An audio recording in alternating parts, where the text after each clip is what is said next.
until I started thinking like I gotta outsource my shit on other things, like getting blogs, articles, different stuff like that. And so that's what I was doing. I was looking up, trying to find like Pittsburgh blogs and stuff like that. And then I came across the thing. I'm like, let me check this Pittsburgh Chatter thing out. And then I looked at him like, I know him. And it's then from you somewhere. and then you said what you said, and I'm like, and I went back after you said it. I went back and looked at the video, and I'm like.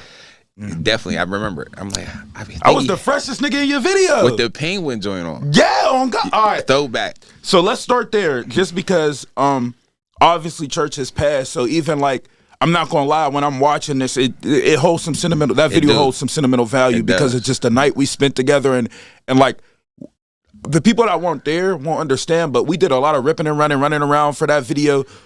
But it was fun. Like, everyone had fun. Like, you didn't hear nobody arguing, no complaints. At like all. Everything was smooth. So let's start with Bitches and Bottles. Let's talk about that song and how you got Jimmer on there, how you got Church, and how you guys collabed on that song. How I got them on the song was like, look, so we had been all on the stoop every day, all the time on the stoop and stuff like that. So I'm like, bro, I'm going to the studio over here. They're like, what you about to do? And I'm like, I'm gonna let y'all hear it. So I'm like, I ain't recorded yet or nothing. I'm rapping on the porch. I'm about to cut Nail and Mario's hair. About to cut their hair. Boom. They let them hear this. I'm like, bro, we gotta get on this. I'm like, all right, y'all can get on it. Y'all gotta come with me today. So we leave from the stoop and drive over to the west side, and we go in Elliott on Lorenz Avenue to JC Studio. It's up in his attic. We went up there, and that's where we start being in the studio together. From that night, they said they used to do the music, go over his bro's house, and then we end up start collaborating like that. But at the time, I'm not gonna lie, I know Church and Jimmer, they're doing music, but it's just for fun. You were actually taking it serious during this period of time. So even the fact that you let them come on a song and you're like, you weren't egotistical about it or anything like that, that was real of you. Cause like at the time, let's be honest, it didn't make much sense. But yeah, you did it. So I definitely want to highlight that for you too. So then we move on to the video shoot. So what's the time in between the video and when the song had got recorded? It really was like, we recorded the song the night before. Like, I was late. We recorded then that next morning. We're like, we gotta shoot the video. I'm like, yeah, we gotta shoot the video. So I'm like, all right, boom.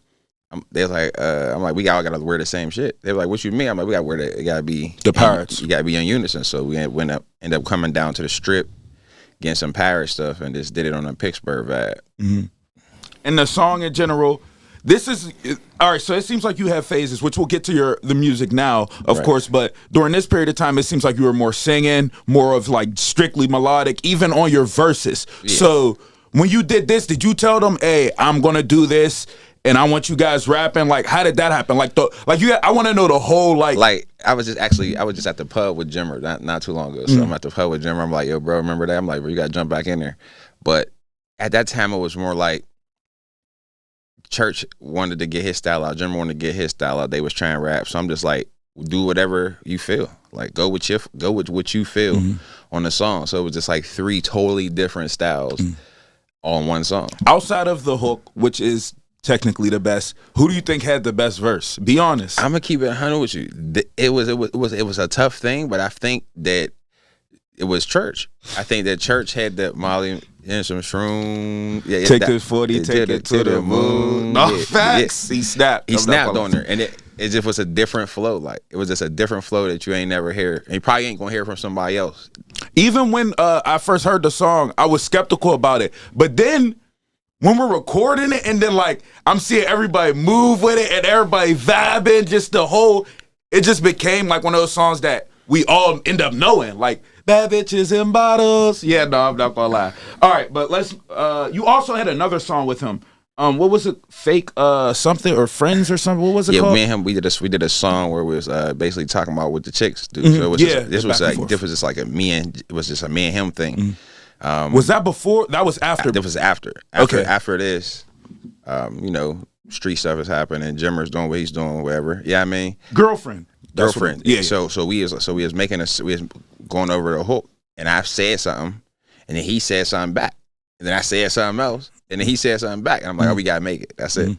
So it was basically us just listening to the song. I said a couple words, stopped, and he came in and said that part, and then I said a couple more, and he said something else. I'm like, we don't even need no more than that. That's it. And the idea for the video to have like even the women texting back and forth and them showing up in the video, where did that idea come from? That was just on the fly. No, we at that time when we was all trying to get up off the ground, it was Craig. We can't forget about Explosive Production. Craig was a lot of the ideas and stuff like that. Like, yeah, I made the song, but a lot of the ideas of how we was gonna do it, he came up with a lot of it. He came up with a lot of the ideas, like angles. Like I might have picked the location, but he might have picked what we gonna do at the location. You know what I mean? So it was really that the texting part with the girls like that, getting on the like the shot on the escalator, come up the elevator, and then the rewind back. That was Craig. Like, just shoot it on the elevator. We're gonna just let it go up and go down. And this was early on. I know Craig, light skinned Craig, right? Yeah, I know him. So for sure. And is there any songs that you guys created that you never released, or it was just these two? I believe there is. Maybe like one more. I mean, I believe there is like one or two more songs that we never did release. But you don't know where they're at. I know they're at his studio, JC. So okay. I know he would have all those because I wasn't recording us at the time. We was going to the studio. It might be in the email. And then, or another one. I might be pronouncing his name wrong.